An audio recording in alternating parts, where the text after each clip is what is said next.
Rhode. Thank you, Ronnie. Excuse me, everyone. Good evening.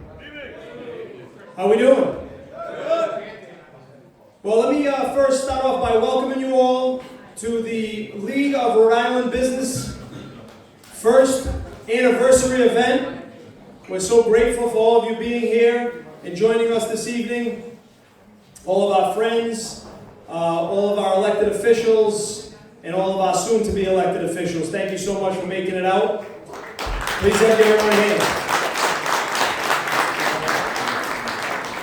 And I'd also like to thank the Event Factory for hosting this event for us this evening. Hugo and his staff did an amazing job, so please give a hand to them for putting this together on Monday night.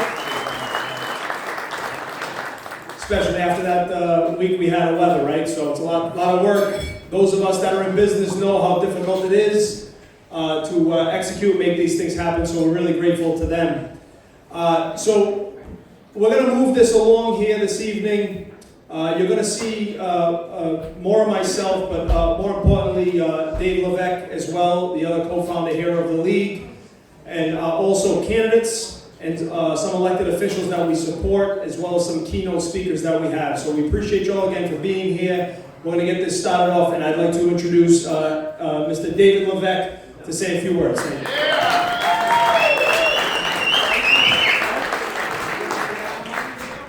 Hello everybody, thank you for coming in. I want to say it doesn't work without you guys.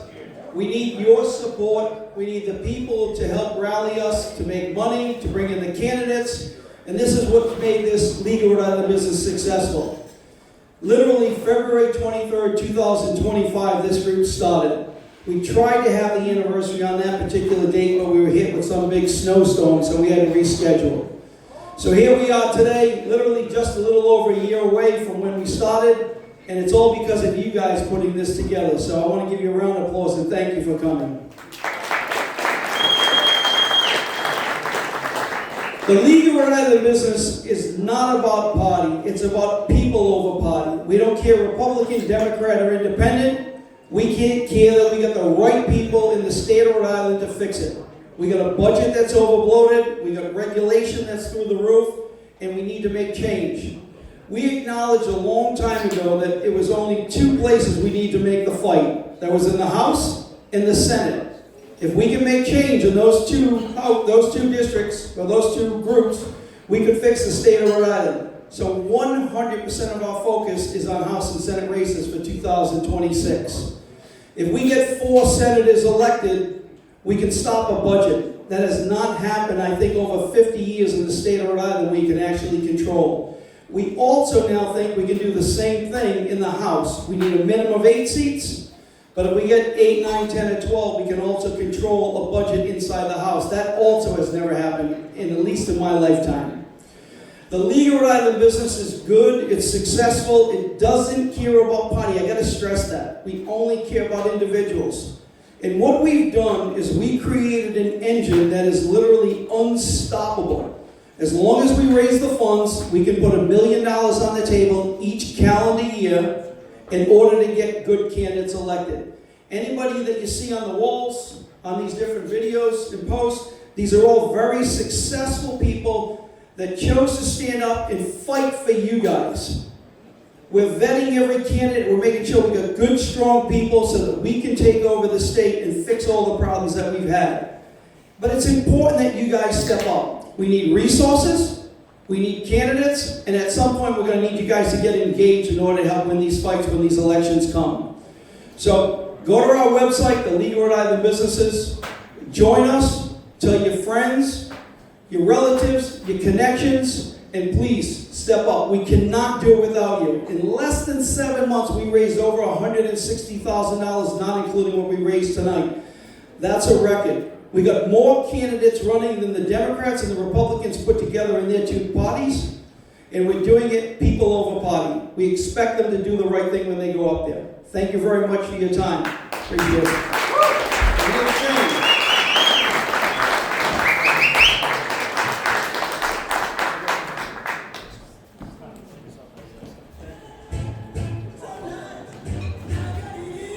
All right, one more time, everybody, for Dave Levesque. So I gotta tell you guys a quick story. The league was founded during COVID. Everyone knows the difficulties that we experienced at that time. And, for those that don't know, I have a restaurant in North Providence. It was pretty controversial during that time. And I can tell you there was one individual who really stood up and stood with me. It was Dave. And I thought I worked a lot until I met Dave Levesque. I'm going to tell you, there's not a guy in this room or a girl in this room that works like that guy. And hats off to him. Every day, all day, he sends me emails at 3 in the morning. He calls me at 7, asks me if I read them yet. So that's who you're dealing with. And just so everybody knows, this organization is not something that's a fly-by-night organization. This is not these groups that you see come and go. This is something that's real, because this is about real people. Look around this room, it's real people, okay? And we've had enough. And the only thing you can do is get involved, all right? So we're encouraging you this evening, and just you being here already shows that you're willing to do that. So without further ado, I want to bring up our next guest speaker, if you all will. He's a gentleman known well to the state. You've heard his voice on the radio. He's a former rep at the Rhode Island State House, and he's seeking to be our next lieutenant governor, and we give him major support. So if everyone would give a warm welcome to Mr. John Laughlin. And it appears he wants the mic down to the people. Well, good evening, everybody. Give this house a round of applause. Come on. Woo! All right, for those who may not know me, my name is John Laughlin. I'm running to be, I will be, your next lieutenant governor. Yeah. Now, I'm going to kind of back into where I'm going with this, because it'll all make sense when I finish, trust me. So I'm going to talk a little bit about some policy, right? And then I'm going to explain why it's important that we're here and what we're doing with the policy. First of all, Dave Levesque is a legend. Let's give Dave Levesque a round of applause. He's running around for dinner. So how many people here have gas? I mean, not from the food. Natural gas. How many people have natural gas to heat their homes? A few hands. I see a few hands going up. Has it gone up or down lately? Up, up! Yeah. Let's think about why it's gone up, right? So, for those of you who have gas, where does you, and again, not from the food's terrific, by the way. For those of you who have gas, where does it come from? Anybody? It comes from Trinidad and Tobago. And in Trinidad and Tobago, it comes out of the ground in a gaseous form, and it has to be liquefied, which is an expensive process where they have to compress and cool it to load it on giant ships, which run by diesel, by the way, and run those ships up to this place in Beverly, Massachusetts called the Algonquin City Gate, right?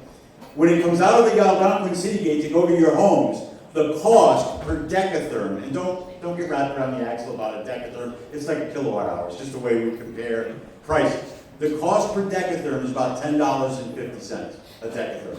Now, to put that in some perspective, there's a place called the Henry Hub. The Henry Hub is all domestically produced natural gas, $3.10 a decatherm. Now, Governor McKee loves to run around the state and say, you know, we don't have an oil well in Rhode Island.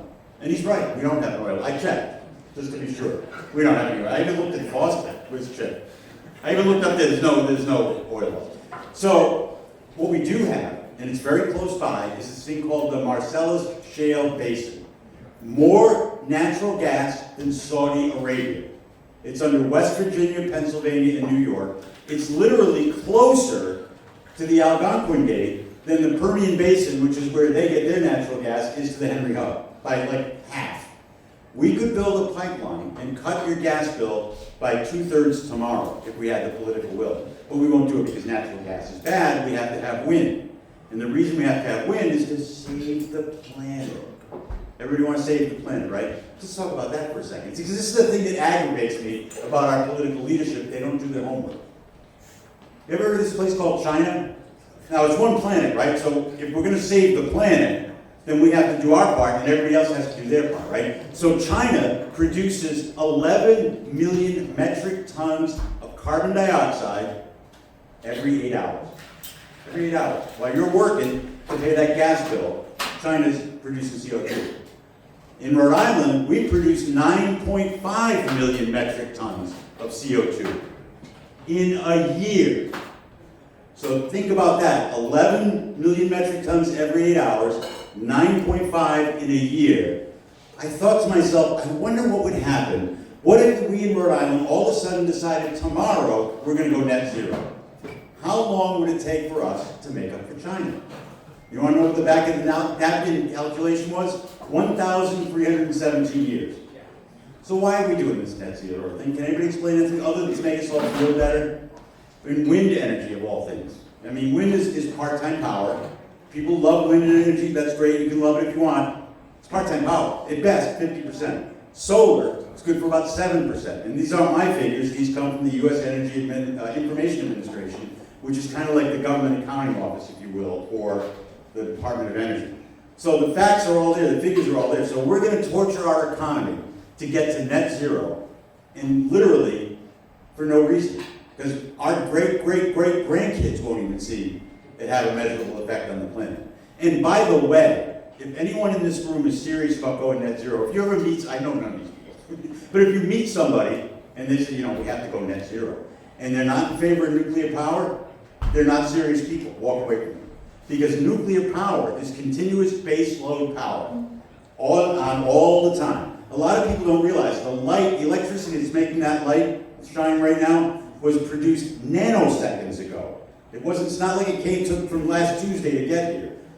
Nuclear power is continuous baseload power that is net zero. There's no carbon with nuclear power. But nuclear is not safe, John. Oh, really? Anybody ever been to URI? They've had a nuclear reactor at the Bay campus at URI for 35 years. Has anybody like throwing extra hands out of the head? No. Navy, 70 years. They've been running nuclear reactors in naval ships. Not one incident. So don't tell me nuclear is not safe. That's a little bit of propaganda. But that's the direction the state has to go. Now I'm just going to touch on one more thing, and then I'm going to kind of tie it all together. We have a doctor. Anybody having trouble finding a primary care physician? I think a lot of people are, because we have a dearth of primary care, and it's for a variety of reasons. One of them is that we don't have very high reimbursement rates. So the governor's got a plan. We're going to spend $217 million and put a medical school at URI. That's a little bit like saying my minivan broke down, so I'm going to buy a car factory so I can make minivans, and then I'll never have to worry about my minivan breaking down. A lot of problems there. Think about the legacy cost. $217 million, that's just to get you in the door.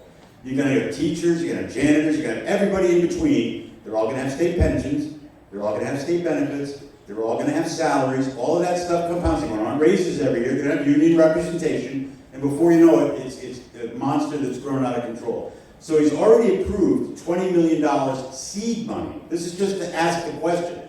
You could ask me for $100,000, I'll tell you.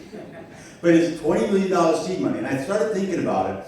The U.S. military has a program called the SPRAP program. And you think about it, if you graduate from medical school, I don't want to be a doctor. I don't want to go in the military. Well, if you go in the SPRAP program, they pay off your student loans. So I did another calculation. What's the average student loan? About $200,000. So for $20 million, that's 100 doctors. And they're already doctors. They're not students. They've already finished, they're already board certified, they're already ready to take up residence in Rhode Island. You say, guess what, Doc? I'll pay off your student loans. You sign a contract that says you stay for 6 years. And if you leave at 5 years and 11 months, you've got to give me back all the money. So they're going to stay for 6 years. And the beauty of that is now the state has flexibility. So let's say we have primary care physicians taking care of it. And all of a sudden we find out, we don't have enough orthopedists. Okay, let's shift the program to orthopedic students. When they graduate and they're board certified, sign here, we pay off your loans, you stay for 6 years. That's the problem solved for literally 10% of what they're talking about spending. So I've kind of touched on a couple of policy things, and as Dave knows, I could go on all night, which I won't do that to you. And so why is that important? Why is the work that you're doing right now here with the League of Rhode Island Businesses important? Because as Lieutenant Governor, I can do the research. I can even have legislation drafted. I can go to my colleagues, I can go to Chip, I can go to my colleagues in the House and the Senate, have it introduced. But unless we have competent, effective legislators on both sides of the aisle that understand stuff like the folly of net zero, it's not going to go anywhere. If you have these progressives and these people that say, we have to save the planet, your legislation is never going to go anywhere. So what you're doing here is incredibly important. And what you're doing to both raise awareness and to fill those seats with common sense people is absolutely spectacular. And I want to once again give yourselves a round of applause.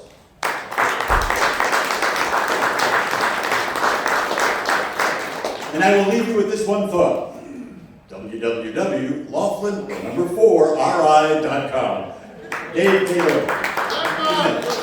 Shane, come out here. Get it down. What is that? All right, ladies and gentlemen, one more time, give it up for John Laughlin, please. He has a real understanding, due to his time in the legislature, how important it is.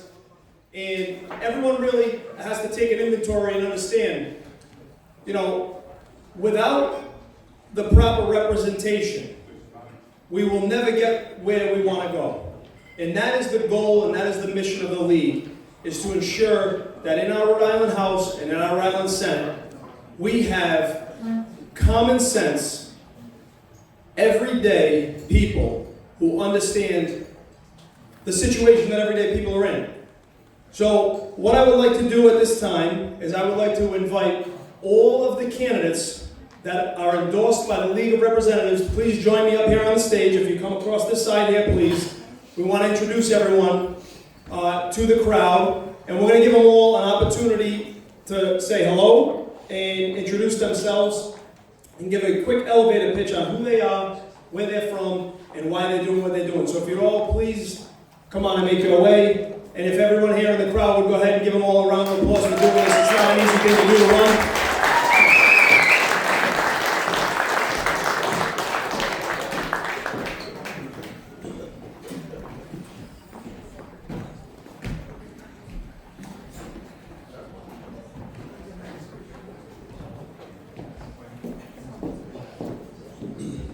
All right, so for those that are here that are sitting legislators now, would you go ahead and raise your hand so we can show the difference, okay? So these folks, and there's some more in the crowd, not everybody wants to come up, we understand that, but there are some legislators that we support that are doing a great job, and we want to make sure that they continue to get elected. And then there are some new individuals who are going to be running that are going to continue to support them and get the proper legislation passed. So I'm going to start based on what I have on the screen here. And the first person I want to introduce is Mr. Mark Misrobian out of District 36, Narragansett. Please, Mark, come on up. Thank you, Shane. Thank you, Dave. And just want to start off by saying thank you to the League of Rhode Island Businesses. I'm a small business owner, and I really appreciate a business advocacy group supporting other businesses. So this is so important. We don't really have this in Rhode Island. And I really do appreciate what you guys are doing. This is the first of its kind. But as I said, I'm a small business owner. I'm also the general manager of Bonnet Shores Beach Club. So I deal with employees, I deal with payroll, I deal with regulations all the time. And I know how important it is for the state at the State House to make sure we have good legislation, and any type of legislation that hurts and drives people out of the state is something that I'm hoping we go up there and we can reverse, because we all know healthcare costs are too high. We also know that the cost of energy, as John was saying, when I looked into the Act on Climate, which is what he was referring to earlier, the CO2 emissions, the U.S. is about 10 to 11% of the CO2 emissions for the world, and then we're about 0.5% of the U.S. contribution. So I thought to myself, why are we bending over backwards to get this net zero by 2050, when instead maybe we should be focusing on Narragansett Bay, because we are the ocean state after all, and we just tend to focus on things that are popular and not things that make sense. So hopefully we can bring some common sense management back to the State House and back to Rhode Island. So thank you.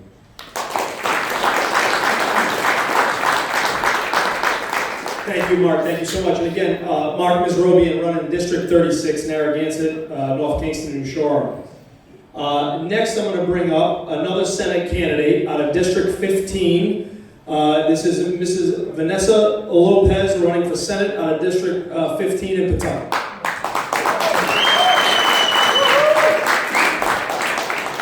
Hello, everyone. Because I tend to ramble, I prepared something, if you don't mind. First of all, congratulations to the League of Rhode Island Businesses on your first anniversary. And I want to say right up front what an honor it is to stand here tonight as an officially endorsed candidate of the League. Your early support means a great deal to me. For those who I haven't met yet, my name is Vanessa Lopez, and I am running for State Senate in District 15, which is Pawtucket and a little part of Providence. I'm a wife, a Rhode Islander, and someone who believes our state is capable of far more than what we've been settling for. For years, I've spoken out about policies that hurt working families and local businesses, but there comes a moment when talking isn't enough. If we want different outcomes, we need different voices in the room, and that's why I stepped forward to run. My priorities are clear. I'm running to bring the crushing cost of living to support our local businesses down and to rebuild strong families that are the bedrock of our community. Rhode Island should be a place where entrepreneurs aren't buried under red tape, where business owners aren't treated like ATMs for government spending, and where government is encouraged, where growth is encouraged, not punished. When local businesses thrive, our communities thrive. Jobs stay here, families stay here, opportunities stay here. The League understands that a strong economy is the foundation for everything else that we care about, and I am grateful for your trust, and I'm committed to being a consistent, principled voice for common sense and economic opportunity in the Senate. So thank you for what you guys are building, and here's to many more years. Thank you.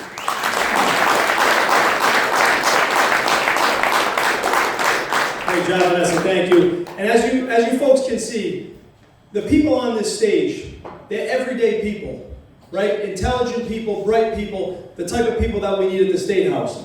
The next individual I want to bring up is out of Cumberland. He is a sitting council member in Cumberland. How long now? 8 years he's been on the council. Very intelligent gentleman. We've spoken. He's very well versed in government, especially on the local level. He's going to make a great senator out of District 19, Mr. James Mattin.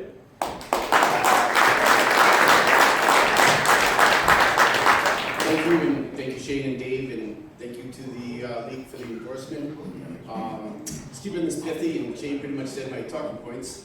But yeah, sitting councilman, serving my 8th term, and I'm looking to run for the Senate in District 19, which is comprised mostly of Cumberland and a little bit of Lincoln. And I'm just looking to bring some common sense and some new ideas to the Senate. Thank you. Thank you.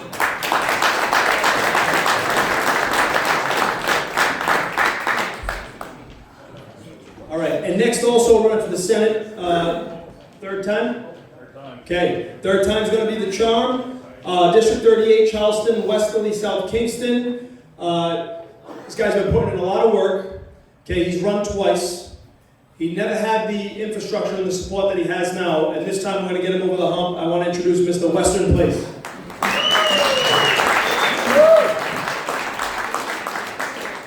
So, my name is Weston Place, running for Westerly, Charlestown, South Kingstown for the 3rd time. Most people will know about me is that you saw my little pamphlets from last time. I was a truck driver. I'm no longer a truck driver. I now manage a medical office clinic in Warwick because my mother and I decided to start a company last year to kind of get a new idea out for how primary care should be. Now, I don't tell anybody about that because if they found out I was running and I also manage it, I'd lose half my business. So, I came up here, I wanted to run. Now, I had a little bit of something prepared, but our new lieutenant governor is kind of ruined my thunder because I was like, hey, nuclear power. The Act on Climate 2021, that was one of the reasons what I ran in 2022. I said this is going to be bad for the state, bad for businesses, bad for new homeowners, which I was one not shortly before that. So, kind of ruined my thunder on that. And then he said, nuclear power if you're not serious. I said, I grew up in Narragansett. I swam at Bay Campus. Like on a daily basis. I caught crabs, I went fishing, you name it. As long as that research vessel wasn't there, I was out on the dock too before they closed it off. Well, he ruined my thunder on that too. Now, most people will tell you, there's 3 things about me everybody should know.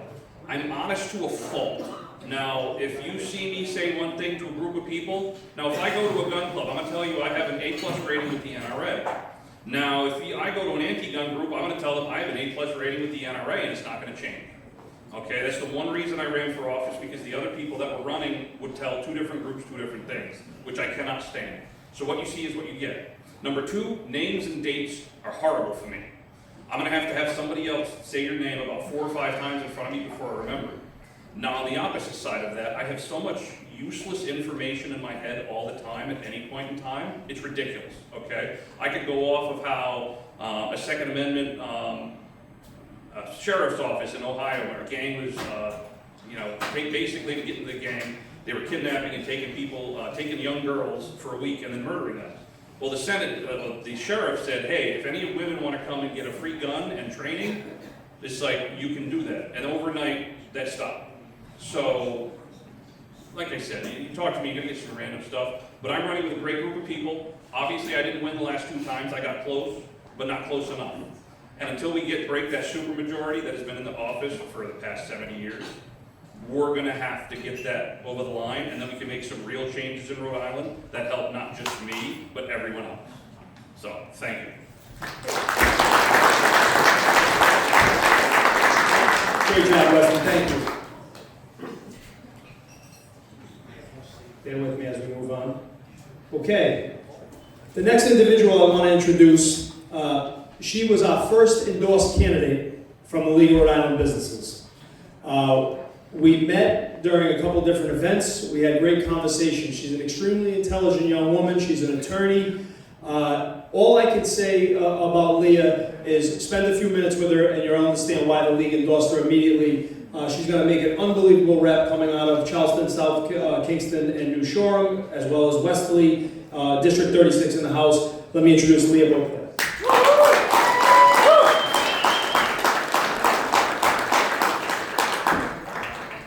Well, luckily for everybody, you don't really have to hear about my priorities because you can watch it on TV.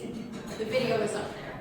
I'm not going to repeat myself about everything I am passionate about for South County. All I have to say is everything does not apply from the city that it does in South County. And that is what my focus is, and that's what I will make sure is applied to every single one of my towns and my constituents. I appreciate very much the league and being the first endorsed candidate. And I also have all of my business cards as well as my fundraisers and my palm cards for my upcoming events up front. Please feel free to take one. I'm always reachable. Thank you.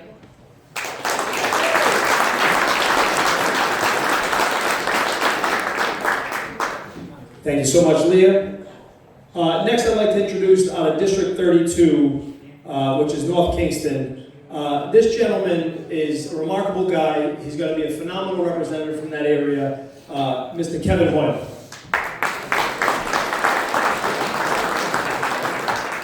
Hi, I'm Kevin Hoyle, and I want to say all the thank yous to you guys and to the organization for endorsing me.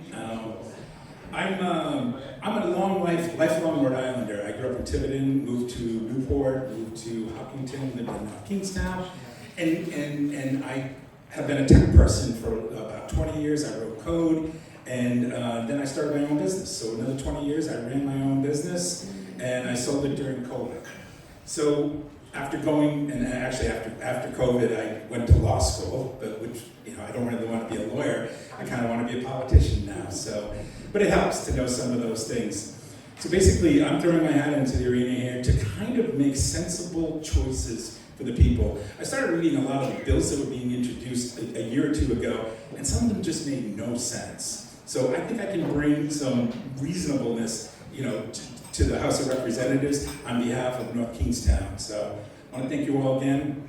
That's kind of who I am. I have a fundraiser next week at Gooseneck Vineyards in North Kingstown.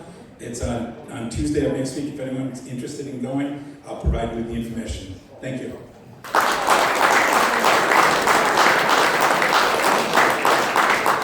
Thank you so much, Kevin. And again, Gooseneck Vineyards, the 10th, correct? March 10th. If anyone would like to attend and get to know more about Kevin, we greatly encourage that. I want to acknowledge Mr. John Breen and also Marie Hopkins. John is the only member in the State House that is elected as an independent. So he sits in rare air up there. Gives him a very unique perspective and an opportunity to speak his mind and not have to worry about pissing off one side or the other. So I give him a lot of credit for that. And I also want to say a few words about Marie. Marie ran her first time out. She came so close, and she stuck with it. She's got a lot of grit, okay? And she worked very, very hard, and now she's elected up there as a Republican member of the House out of Warwick. All right? I want everyone in this room to take a good look at the people that are up on this stage. Because there's Democrats on this stage, there's Republicans on this stage, there's independents on this stage. Just like this crowd. There's people from all different areas and all different backgrounds, okay? But the one thing I think we can all agree upon is that we're American at heart, right? That's our binding. That's the threads that keep us together. And that's what we need to really acknowledge. What's going to change the state of Rhode Island is the people of Rhode Island coming together to make that change. Nothing changes if nothing changes. The change is in front of us. It's upon us now. We have to go to work and we have to execute. We have to make it happen. Running for office, and I'll acknowledge there's many, many people sitting out there. Some of them I can't see, don't mind me the lights, but I can see my friend Ronnie Bacala. Ronnie's a local councilman for me in North Providence. He represents me. So he can understand, and all the other elected officials. I think Mr. Dimitri's out there as well as Mr. Famaghetti, Mr. Paul, are you still here? There he is, okay. Mr. Santucci. Anybody that's ever run for office, they know how difficult it is. They know it can be very, very lonely. It's a lot of work. You're walking, okay? You're talking. Some people aren't comfortable in those positions. There's a lot of things that you have to do and come out of. The biggest thing you can have running for office is support. And the League of Rhode Island Business is here for exactly that. We're here to provide the support. We're here not only financially, but the human resources as well. And we need everybody in the state to get involved. The more our voices are heard, the more the legislation will reflect us. So again, I'd like to thank everybody up here, and I'd like to offer Mr. Breen or if Mrs. Hopkins, if either one of you would like to speak and say some words as elected officials, we'd like to give you a minute as well.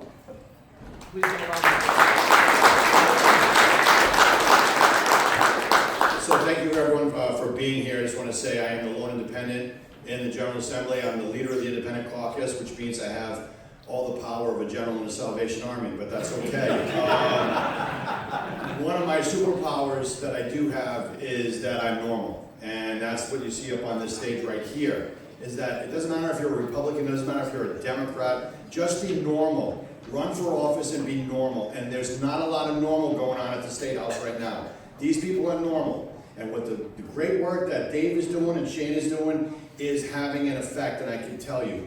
Dave walks into the chamber in the afternoon, the reps that are in trouble are noticing it, they're nervous, and I tell them all the time, I joke, I said, when he walks through the door, they ought to play the Darth Vader music when he comes through the front door, because that's what's going on. So it's working, it's happening. So you gotta stick with it, you gotta stick with these people. I appreciate your support, I appreciate the league support, Dave, Shane, honestly, you guys are doing great work. Somebody had to step up, two great guys to do it, and I can't thank you enough.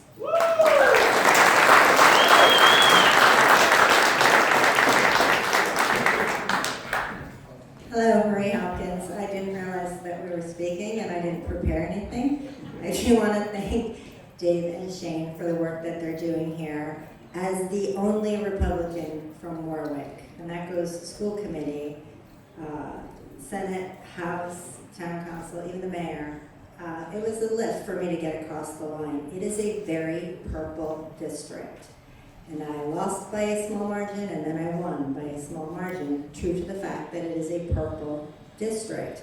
And I want to commend you guys for recognizing that parties aside, it is about people, right? So when I go up to the State House, I need to represent the people that put me there. And that does take people on all sides of the aisle. And the other thing that I want to say is when I got up there, I realized, with the exception of some far sides, there's a lot of camaraderie and a lot of common ground and a lot of cooperation. So I look forward to working with all of the people who have stepped up to run, and welcome aboard. Thank you.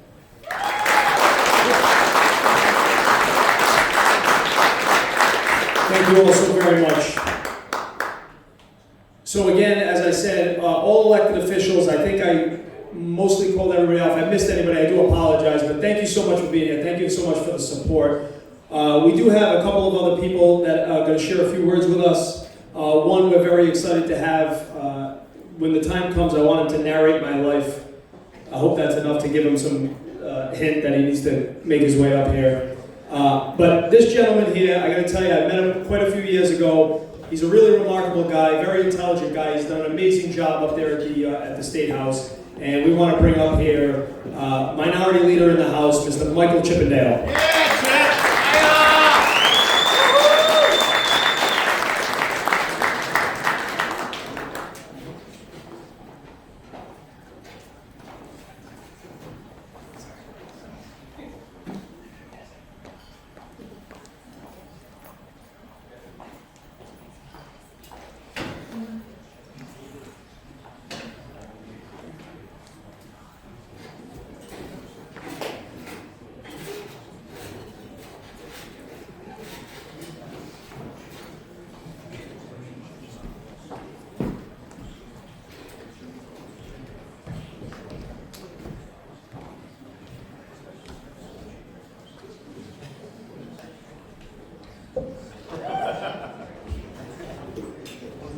Good evening.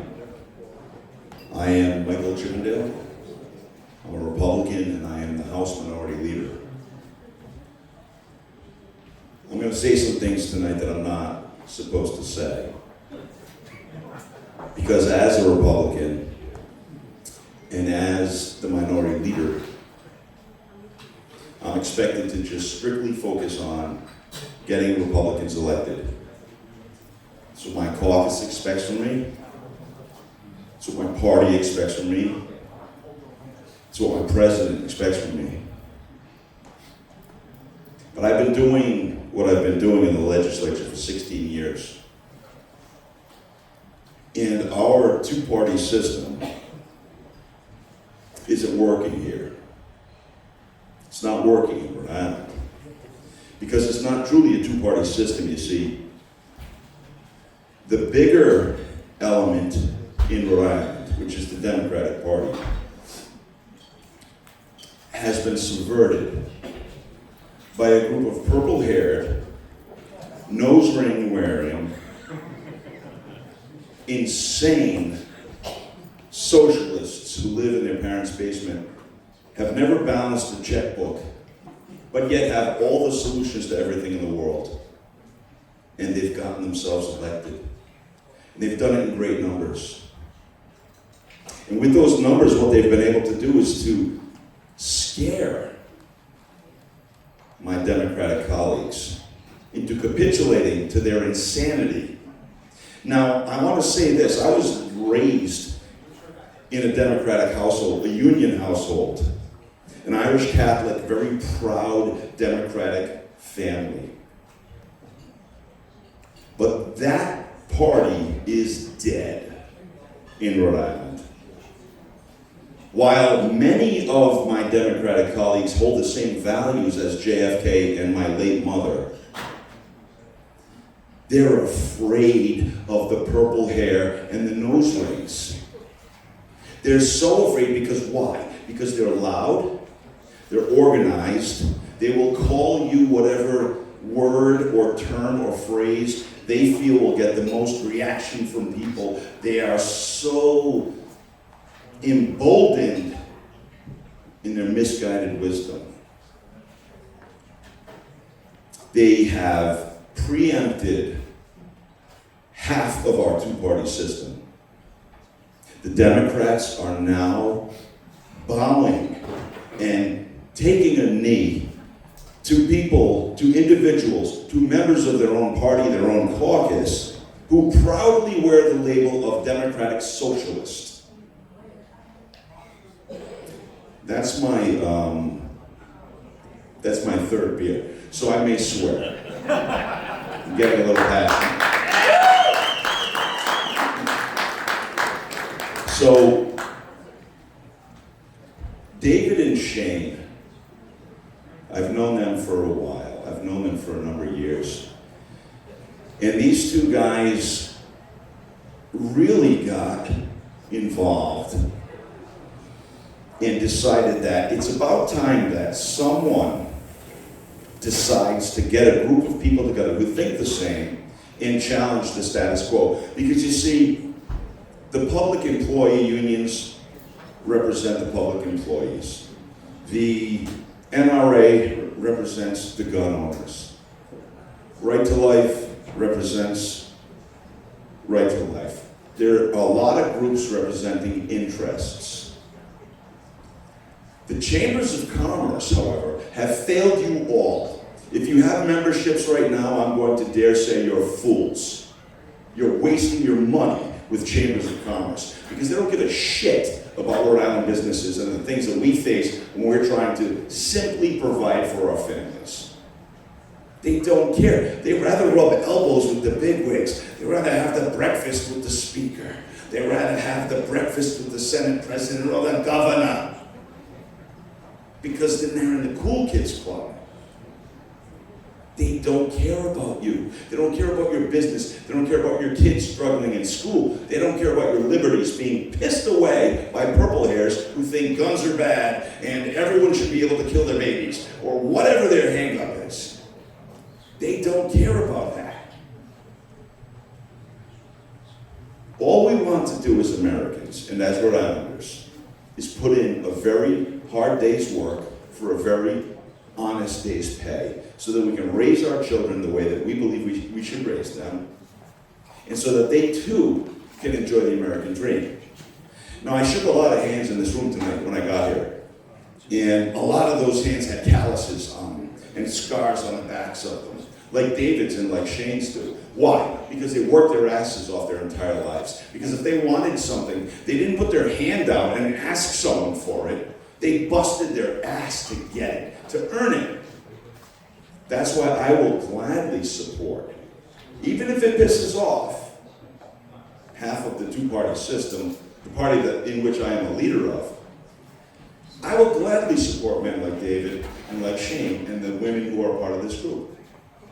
Because as my good friend John Brian, who the hell decides, too many lights, I can't see where anybody is, out there said, they're normies. They're people who just simply want to realize the American dream. Now, they were activated by a particular thing, and that particular thing is irrelevant. But the fact that they were activated is very relevant. They've done what others have not been able to do. They've done what people told them they could not do. They've brought people together, regardless of party affiliation, because who gives a shit at the end of the day what your party affiliation is if you're fighting for the thing that is right? No one cares at the end of the day. So let's do what's right. So these guys get together and they make a bold declaration about what they're going to do. And I'm going to be honest with you. I like the guys, but I thought they were a little fucking crazy. I thought they were nuts. I mean, you guys are not going to be able to. They surprised me very quickly. And now they've amazed me. Amazed me to the extent that I'm standing on a stage here and advocating for what they're doing. Because what they're doing is going to help every single one of us. I frankly don't care when I'm in those trenches up in the State House, which I've been doing for 16 years, and for God's, I just don't even, people ask me, why are you doing it? And I don't have a good answer for them. The only answer I have is because I love Rhode Island. I want to leave a state better for my children and for my grandchildren. That's really why I'm doing it. These guys want that too. They want that for their families. They want that for your families. And they don't care if you're a Republican, a Democrat, an Independent. They don't care what you call yourself. But if your policies are true and your beliefs are right, they will support you. I can get behind that. I've urged my friends, my Republican colleagues, my Democratic colleagues to get behind that. And I've seen that come to light. I'm looking at it right now. I'm proud to be affiliated with these guys. Not only are they just outstanding business people in their own right, they've taken their own sacred fortunes and gambled them oftentimes in business ventures to get a little bit further ahead. They risked everything to get one step more further towards their goal, knowing they could lose it all. That's what business people do. That's what creates the jobs in the state. That's what creates the prosperity in the state. That's what creates the tax revenue, which feeds the state. And if we continue on the path we are on, energy stuff aside, which will kill us independently, but our approach to dealing with business in the state will destroy us. We will have an aged population that's too old to work and too poor to leave the state, because the youngsters who are educated, who are able to work, are leaving because there's no opportunities here. We will have nothing to support us in our old age. And I'm going to be a little bit selfish right now and say, I want to be supported when I'm older. And so do all of us. Let's continue on this path. Let's continue to help these guys and these women in this organization, in the League of Rhode Island Businesses, do what they're telling us and stating very plainly that they want to do. Because that is true. That is what they want to do. There's no hidden agenda like you get from this party or that party. There's no BS, and there's no silver lining on this promise or that promise that will never come true, by the way, because you're always going to chase it because they need your vote. These guys want results. I'm dedicated to getting results. The people who have stood on this stage this evening are dedicated to getting results. The people who have shown up here to support this organization are dedicated to getting results. All we need to do is keep going in the same direction we're going right now. Keep the passion burning, keep our eyes on the prize, and follow this motion, follow this movement, and bring us over the line. We're going to change things this year. These guys are going to be a big part of it. I'm looking forward to it, and God willing, you'll get a few more years out of me in the legislature. Thank you all very much. Thank you, David and Shane. And keep out doing what you do. God bless you, God bless America.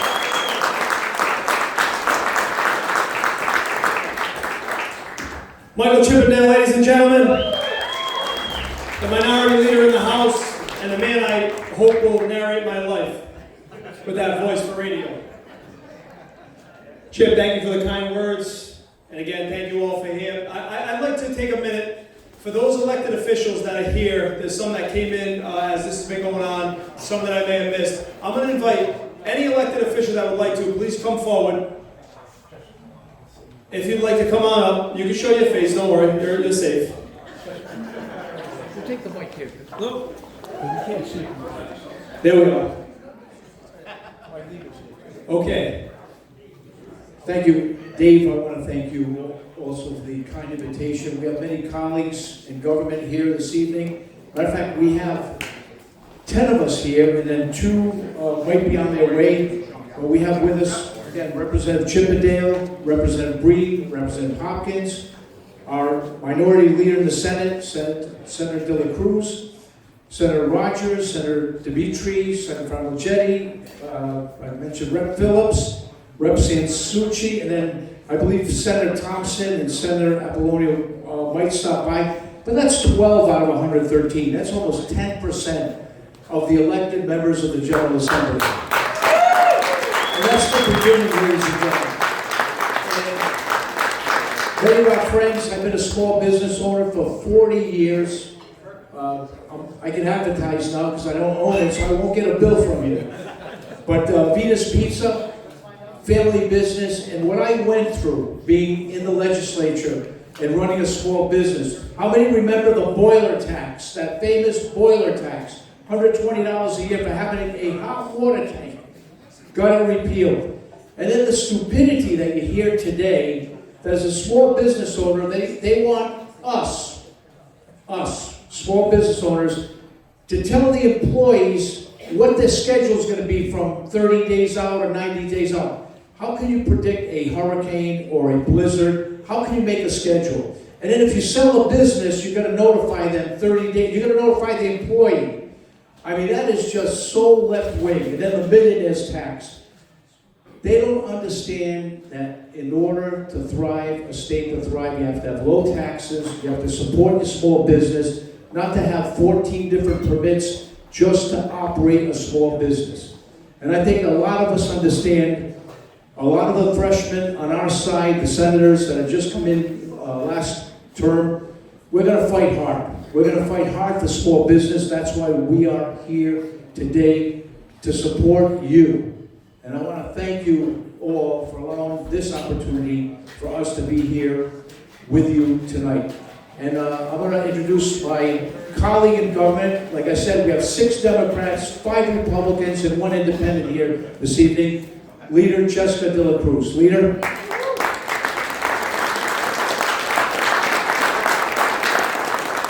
So we are just missing one elected official, Mr. Sean Galligan, who's a school committee member in Rhode. So guys, give him a hand for all everything he does with that. So I'm going to be short and sweet because I hate long speeches, and I think you guys probably do too. You know, one of the things that I appreciate about this group, even though I am a Republican, minority leader doesn't mean because I'm a woman or I'm a minority. It just means I'm in the super minority party. You know, I think of George Washington, who wasn't really a fan of political parties, right? When one is in power, they might punish the other one and vice versa. And so it's better to always vote for the candidate you feel best aligns with your values. Unfortunately, it is what it is. We're a 2-party system, and a lot of times people are so busy with their lives, they're just looking for a shortcut, you know? Red team good, blue team bad, vice versa. I appreciate that about the league. They're just looking to support candidates. But what I would ask you guys is, you know, first of all, you're already here, so you're like super voters. Like you care, you're involved, you're paying attention. So I appreciate that, and I appreciate you supporting these candidates. But when you're talking to voters, I would ask you to implore them to dig a layer or 2 layers deep when someone's at their door talking to them. Don't just take what they say at face value. Dig a little deeper and find out what they really stand for. Because what we need, independent, Republican, Democrat, are people who have a background, who are willing to stand up for what's right, even when the majority tells them that they have to do a certain thing or vote a certain way. You know, I gotta give credit to Lou. He's probably the Democrat who votes no the most with his party. So, and I'm not kidding. So he does a great job. So thank you for all that you do, and I pray that that you have a great year and that you're extra prosperous for all the help and support that you're giving these guys, because they need it. I'm not going to say much. Me and Jessica went up there in 2018. What I was amazed about is there's no common sense up there. You got some of these people that put some crazy, crazy bills in. I'm more of just a hard-working, crazy, non-crazy. I own a business. I'm a highway director for a town, and I just went up there. I came from local municipality, so my wheelhouse is municipal, which is the housing issue. I've been fighting for years up there. Now the chickens have come home to roost that you see in your local communities with a low amount of income. Energies are killing us up there, so we're doing the best we can. Common sense hopefully will rule the roost, but we need help up there. We need help because the progressives are killing us. So there are some good people out there that have common sense, but we need more. Thank you.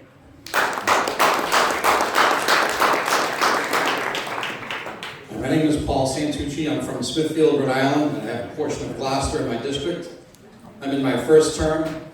I ran for the state senate twice, narrowly lost both times. I can tell you something that no one has mentioned yet tonight. It's a shit ton of work. You have to walk your ass off. That's the only way. Don't think for a second that what you're getting for support from the league is a ticket. You have to walk, and you have to work really, really hard. A couple of weeks ago, I sent a message to Mike Chippendale, and I just said, my motto for this next election is, hi, my name is Paul, and I'm normal. Mike came back and he said, you're an effing lunatic. You know, but that's what we're dealing with right now. So I feel incredibly fortunate to be an American, to be in this position. I know all of you do as well, and God bless America. Thank you for coming.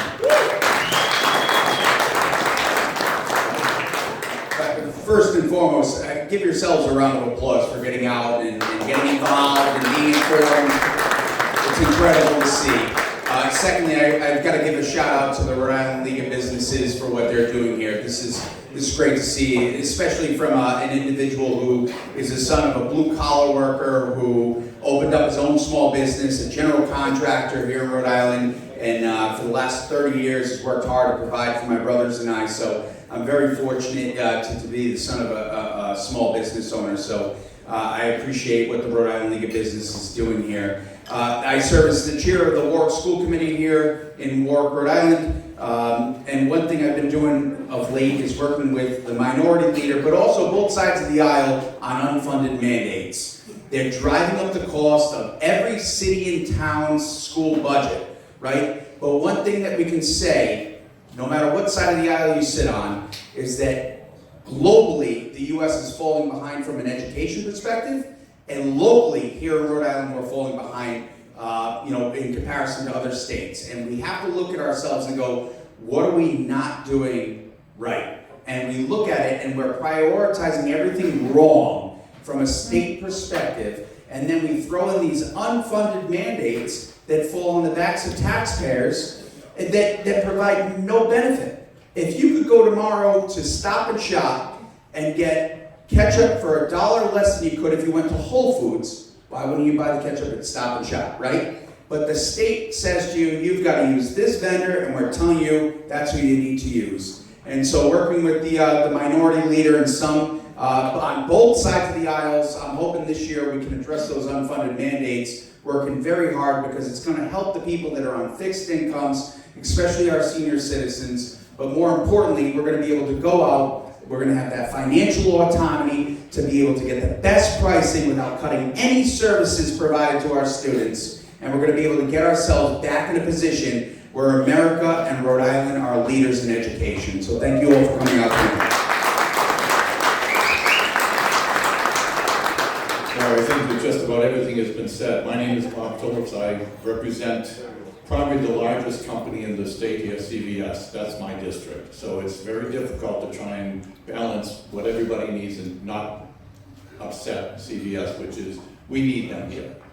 We've already lost Hasbro, we've lost the Pawtucket Red Sox, we've lost a few things.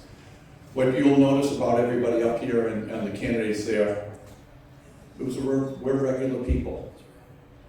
We're nothing special. We just decided to get involved in things. And as Senator Rogers said, we need more people up there that has two words: common sense. If you come up and talk to any one of us, you'll find out what we're like and what we stand for. So I remember meeting Dave and Shane a year ago. We had that boot camp, and they were not kind to us at times, I'll be honest. But they were truthful, which is what I like. I tell people I'll never lie to you. If I tell you something that hurts you, I'd rather hurt you than you find out later I lied to you. So I'll never lie to people. You may not like it, but I won't. So I'm going to leave it at that. We just need more common sense people up there. And the people that I've heard tonight definitely have it.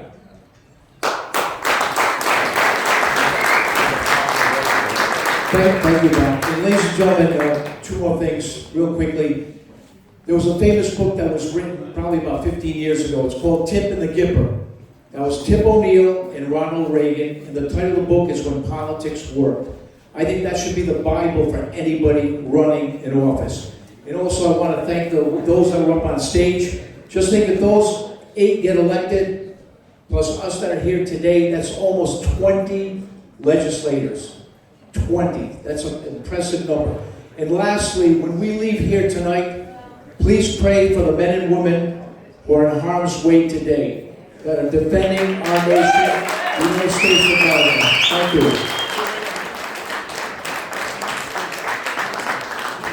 Great job. Thank you, Lou. And thank you to all the elected officials who came up here and took the time to speak with us.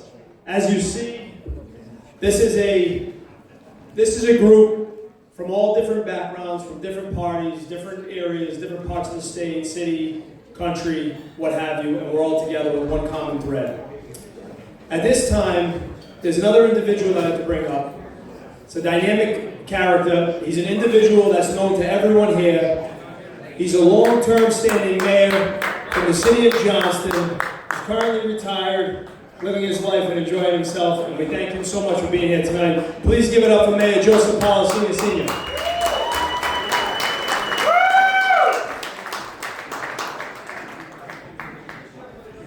First of all, hello everyone. When I pulled in the parking lot and I couldn't find a place to park, I said this place is packed, and it certainly is. So I was asked to kind of just say a few words on how I got started in politics. I ran against an incumbent, a very powerful incumbent, had a big family in Johnston. I was told don't run, I was threatened. And back then I was on the fire department. So needless to say, I was threatened, I would be fired from the fire department. I decided to run. When I looked for help, there was no help because I was running against an incumbent who basically had a big name in the town. So there was myself, my son at the time was 5 in a stroller, my wife, and there was one family that helped me, it was the Mancini family. So we walked door to door, and I found out later on, by the way, I ended up winning, this was in 1992, I found out that probably 65% of the doors that I knocked on, I was a firefighter. I was on rescue for 18 out of the 23 years. I've been on the fire department for 17 years. So I kind of found out after, about 60% of the people that I knocked on their door, I either delivered their baby, resuscitated their mother or father, pulled their cat out of a tree, and pulled them out of fire. Then I worked as an emergency room nurse at the time at St. Joseph's Hospital in Providence, and many of the people from Johnston obviously would go to St. Joe's, and I see them. So I ended up winning. It was an upsetting victory for my opponent. I changed the course of the leadership of the state senate by 1 vote, which was my vote. I was told that I was supposed to vote a certain way by a political person, and I told them right there, I was never shy. So what I did to get elected is I walked door to door. So the candidates here, you need to walk door to door. I think Representative Tucci said it best. You have to knock on doors. Don't take it for granted. So out of my years, how I learned the hard way is I was a senator for 12 years and a mayor for 16 years. So I have 28 years of service. But in one of the years I ran for mayor, I got beat. You know how I got beat? I didn't have a phone bank. Didn't have a phone bank and I got beat. I came back 2 years later and won. I had a phone bank. So make sure that you have a bingo system set up, a phone bank set up, and the important thing is have your friends call their friends. Because primaries are where Democrats get beat. Now let me say this about what's going on in the state. So I think it's frightening what's happening. I think the progressive left has hijacked the Democratic Party. I was a Democrat all my life. Johnston's a kind of a Democratic town, but I will tell you that they vote their local politicians in as Democrats, but on the state level, they vote Republican. They voted for Donald Trump 3 times. And once again, it's a conservative town, but it's a great town, believe me when I tell you. But the progressives have done some significant damage. What happened with the progressives is, and I think one of the other reps said it best, they were allowed to take over the party. And there's only a small amount. So it's important that you talk to your friends. Keep in mind, too, that is the rep that's running for Narragansett, is he here? Is he still here? So 93 Circuit Drive, make sure you put up a sign in Narragansett. All right? I will help you, I will support you in Narragansett. The progressives really have kind of destroyed the Democratic Party, but they're destroying the state. And to the businessmen and women that are here, you need an organization like this. You have to stay strong, you have to work hard, because if you don't work hard, you're not going to get it. You got to really want it, and I really wanted it, that's how I won. And after I got in, I would win by 75–80% of the vote, because I always was attentive to the constituents. But please, work hard. Don't take it for granted that you're going to win, because if you take it for granted, you're not going to win. You have to wear a couple of pairs of shoes. And when you walk your district once and you're finished, walk a second time. And let me say this too. The Democratic Party in the state, they've got some really good tools to use. And what happens is they've got a voting list that tells you the person's Democrat, Republican. Sometimes it even says what sports they like, and you start talking to them when kids play sports. So if you can get friendly with your constituents, talk to them as you're walking door to door. But I know my first year walking door to door, I was set up a couple of times. I would have somebody keep me at the door for 35 minutes, and all along they were supporting my opponent. And after about 3 months, I learned the hard way that I would spend 2 or 3 minutes at a time. And once again, I'll tell you one other story too. My opponent, I had a sign up off of George Waterman Road. It's off of 44. And this woman put up a sign for me because the reason being is I saved her father's life on the fire department. He was in cardiac arrest, I resuscitated him, and she got pressure from the Senate leadership because a certain person's relative was in the Senate and told her to take the Policena sign down. She said, I'm not taking it down. I said, this guy saved my father's life. I got 2 more years, obviously, out of my father. But I get to be friends with these people. So as your campaign, knock on doors, only hit the primary voters. I'm telling you because you'll waste your time if you don't. When I first ran, I hit everybody. Did I waste my time? Not really. I made more friends. If you think that you can hit all of the people and you've got enough time, I would say once the snow melts away, stop walking. But you got to walk door to door. And for the people here that are volunteers, you got to help them out. You need a bingo system. And I'm sure you know what the bingo system is. You come to my door. Hey, how are you? Great. I'm going to vote for you. No problem. Have a good day. I'm down as a 1. So now you're going to start calling all the 1s on primary day. So make sure you know how you guys are working on the bingo system. I'm speaking to the choir. But a bingo system works. It truly works. We see marvelous results. I know in Johnston I ran a few elections for the council members, and some weren't incumbents, and there were open seats, and we started calling people. I remember one night we started calling people Some people just don't go out, they don't think it's important. But this election coming up for 2026 is very important. Because if this continues, we're not going to have a state anymore. I think Rep. Chippendale said it best, Leader Chippendale said it best. They are destroying the state. Financially, physically, mentally, they're destroying the state. The progressive left are destroying the state. And it's unfortunate because I have a lot of friends that are Democrats. And like, what are you doing up there? I'm very happy, by the way, that the senator who took my spot a couple of years ago, where's Senator Dimitri? Is he here? Is he still here? Okay. He's doing a great job. He's obviously has some conservative views. But once again, I'm very concerned about the progressive left. I moved from Johnson to Narragansett, and it's frightening down there. All the progressives like coming out of the woodwork. So work hard. Stay with this group, and I know the people in here, you need volunteers. You need a lot of volunteers on primary day. But target your voters. Walk door to door. Once you finish walking, start all over again, because that's important. And one more thing, too. You're going to get a lot of surveys. Be careful what you fill out, because they'll come back and bite you on the ass. All right? I always filled out the NRA survey, because I got an A rating from the NRA. But other surveys, just be careful what you fill out, because it will come back and bite you. I know that Rep. McLaughlin's here, and you've been through that. And I also want to recognize Mayor Murray from the town of Cumberland, who's also here. We have a coalition of mayors. So good luck, work hard, and once again, knock door to door. Go to every house in your district, and you'll do fine. Good luck. God bless.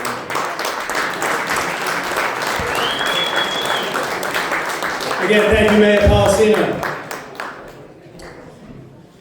Well, ladies and gentlemen, I can't stress it enough how grateful we are for the turnout this evening. But I gotta say this, if we leave this evening and we don't do something different tomorrow than we did today, then it was all for nothing. As we get ready to conclude, if you'll allow me, I'd like to read something. And I'll make it as quick as I can. But I want to give a little history about the league. A year ago, on February 23rd of 2025, we had a meeting. We had a meeting because there was an issue that arose on a piece of legislation that was going to affect all of us. It was going to infringe upon the rights of Americans, not only at a state level, but it was really infringing upon something that was emboldened in the Constitution. And on that day, there was a meeting, and I want to read to you something that we drafted. This is called the Declaration of Appreciation. Okay, and if we have it our way, this document is going to mean something for the state of Rhode Island for many generations to come. So if you'll listen for a moment, I'd like to read this to you. It's the Declaration of Appreciation. In Rhode Island, assembled February 23rd, 2025. In times of political strife, it is fitting and proper for citizens to acknowledge moments of counsel, courage, and candor that alter the course of their civic engagement. With due respect for the varied opinions of their fellow citizens, we declare our appreciations for guidance that stirred us into action. We hold these convictions to be accurate and necessary, that the Constitution stands as the supreme boundary of just governance, that laws derive their legitimacy from the consent and participation of the governed, and that enduring change is secured not by complaint after the fact, but by engagement before decisions are made. On the 23rd day of the second month of the year 2025, 22 citizens of the state of Rhode Island gathered in earnest deliberation within the walls of a local coffee shop. There they met with then Speaker of the House, Joseph Shekarchi. They came not in anger, but in resolve, to voice their concerns regarding laws they believed exceeded constitutional limits and burdened law-abiding citizens, and to present those concerns plainly, respectfully, and firmly. Each citizen spoke in turn, setting forth anticipated consequences, the rights endangered, practical challenges, and principles they believed were at stake. For hours there was discussion, debate, and the testing of ideas. As the meeting concluded, Speaker Shekarchi offered words of uncommon clarity, words that would shape the course of those assembled. He declared, in substance, that if lasting change was sought, it must be pursued through the process itself, that the people must organize, they must form durable associations capable of securing resources, raising funds, supporting principal candidates, and sustaining a disciplined effort over time. Appearing only after legislation was written, voicing dissent once decisions were effectively made would not suffice. Engagement, he made clear, was not optional. It was the duty of those who wished the governance of their own affairs. In that moment, Stephen Moretti arose and declared it's time to act. And with those words, the spark that reignited the League of Rhode Island Business PAC was lit. And one by one, those present stood and affirmed, I'm in. I'll help. What can I do? From that decisive moment, the League of Rhode Island Business PAC resumed active purpose. In time, 39 additional political action committees were established, each bearing the name of one of Rhode Island's cities and towns, so that every community might have a dedicated voice and vigilant representation. Alongside these 40 PACs stands the League of Rhode Island Business Group, a 501c4 organization formed to support sustained civic engagement and principled participation in public life. This organization is not driven by party affiliation, but by principle, guided by the motto, people over party. The League exists to encourage representation in both the Senate and the House by individuals who govern within the constitutional boundaries, who respect those boundaries as proper limits of lawmaking authority, and who faithfully for the good of their constituents. We therefore express our appreciation for the counsel given, the resolve demonstrated, and the action taken. From a spirited conversation came organization, from organization came engagement, from engagement came renewed civic purpose. In support of this declaration, and with firm reliance upon constitutional principles and the active involvement of citizens, we pledge our continued effort, diligence, vigilance, and steadfast commitment to self-government.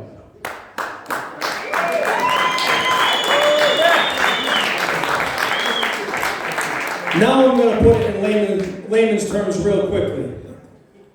A year ago we met with Joe Shikachi, and he basically told us, listen, the sausage was already made, you're late to the party, you can't go and change things when it's already been decided. Well, if it's already been decided, by whom? Well, I'll tell you, the reality is we changed the outcome of that decision.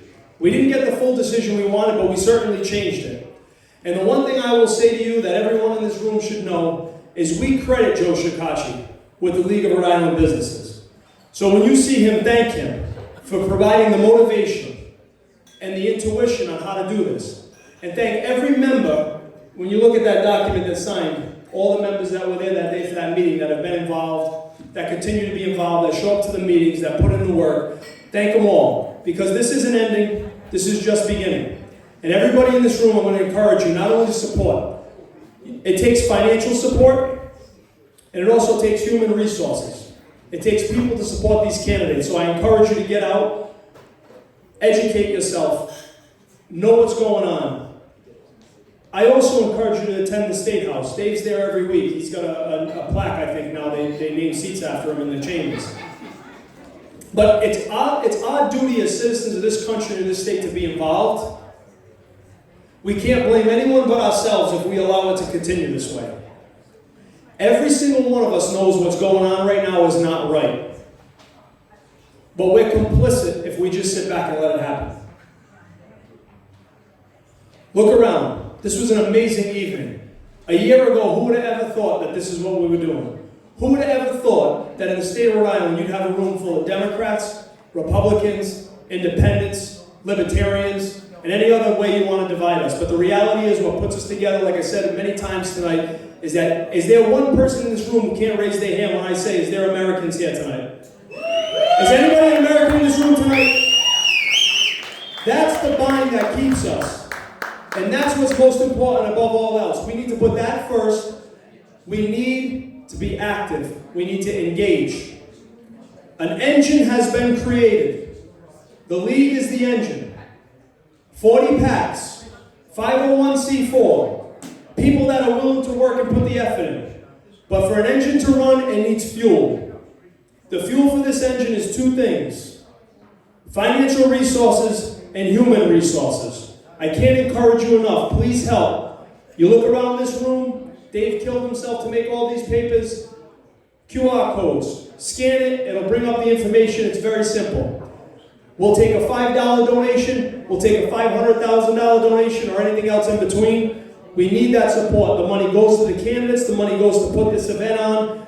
None of us involved in the league take a pay. Nobody's here because it's about money. This is about providing a state of Rhode Island that our children and grandchildren, should they choose, they can live in. And if we don't do that, then shame on us. Again, I thank you all for being here this evening. Please help yourselves, food. Thank you, all the staff. Dave, thank you so much.